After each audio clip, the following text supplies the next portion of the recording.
To begin, mount your Optex HD enclosure in your rack or cabinet using the 4 screws provided. If you are retrofitting an Optex Ultra or 1000i enclosure, tag and disconnect all existing fiber optic patch cords and trunk cables.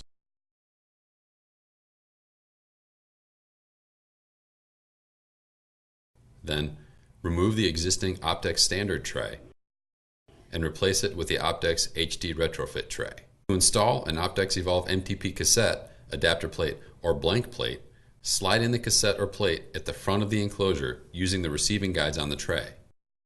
Install cassettes in the bottom row first. Next, remove the cover and route all the required backbone and horizontal cables to the rear of the enclosure. Secure the cables to the first lance point and then the opposite lance point on the rear of the tray.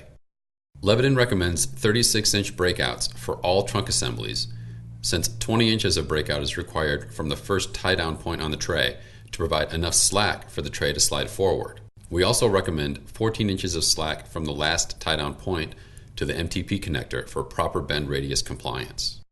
Test all your movements to ensure you have enough cable slack before completing your installation.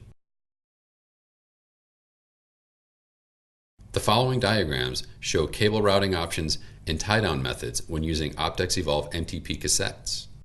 This diagram shows trunk cables routing to the right. This shows a similar option with trunk cables routing to the left. When routing cables to adapter plates, feed the cables from the rear to the front. Then make adapter plate connections from the front side of the enclosure.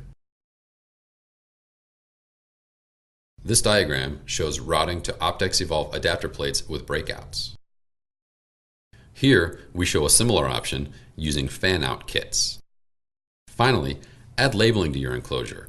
For the Optex 1000i, place the adhesive label strip on the inside of the front and back doors. For the Optex Ultra, use the magnifier label windows to secure the label card on both the front and rear doors. To learn more about the Optex HD enclosure system, visit lebanon.com/optexhd.